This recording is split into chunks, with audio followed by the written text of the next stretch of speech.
দোস্ত কি অবস্থা? এই তো ভালো, নাস্তা কর।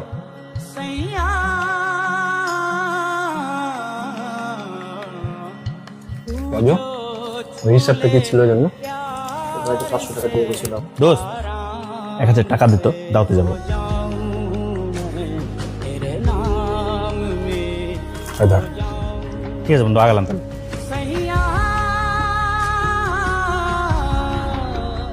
ভাই কিছু মনে না করলে একটা কথা বলি। হ্যাঁ বলো। আপনার এই বন্ধুকে না আমার বেশি সুবিধা মনে হয় না। সারাক্ষণ দেখি আপনার টাকার উপরেই চলে, আর আপনার মাথার উপরে কাঁটা ভেঙে খাচ্ছে। ভাই এই বন্ধু যদি আপনার সাথে এইভাবে মিশতে থাকে তাহলে ভাই আপনি ধ্বংস হয়ে যাবেন, আপনার ব্যবসা লাঠে উঠবে। দোস্ত আজকে যে শোরুমে গেছিলাম, অসাধারণ শোরুম। আর শোরুমের মালিকটা কি বলবো, খুবই ভালো মানুষ। তুই নিশ্চিন্তে তার সাথে ব্যবসা করতে পারিস। নিঃসন্দেহে উনি ভালো মানুষ। ওই লোকের কাছে তো আমার শোরুমের জন্য 50টা ফ্রিজ অর্ডার দিয়েছি। আচ্ছা আচ্ছা ব্যবসা করা যায় ওনার সাথে। আচ্ছা আচ্ছা দোস্ত, খুব খিদে লেগেছে রে, চল কোথাও দাঁড়াই। আমারও খিদা লেগেছে। সামনে ম্যাকপাই রেস্টুরেন্ট আছে, তাহলে ওখানে দাঁড়াই। হ্যাঁ চল যাই। ভাই এই যে সামনে ম্যাকপাই রেস্টুরেন্টে দাঁড়াবা তুমি। इस दिल से आह निकलती रही, मुझको सजा दी प्यार की, ऐसा क्या गुनाह किया तो लुट गए, हाँ लुट गए, तो लुट गए हम तेरी मोहब्बत में।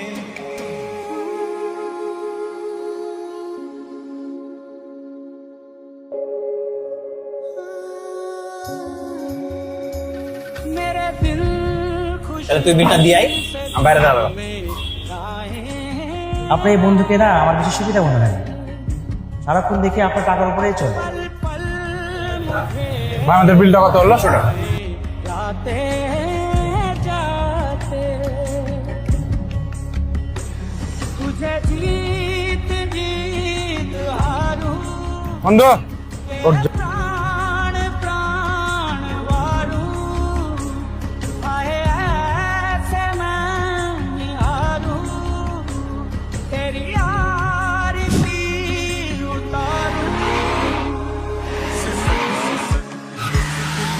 ভাই কি হলো? স্যার তেল শেষ মনে হয়। কি রে, তেলও তুলিস নি গাড়িতে? তার ওরার কারণে তেল তুলতে ভুলে গেছি। থাম, আমি তেল নিয়ে হ্যাঁ দাঁড়া, আমি নিয়ে আসছি। तो लुट गए हम तेरी मोहब्बत में।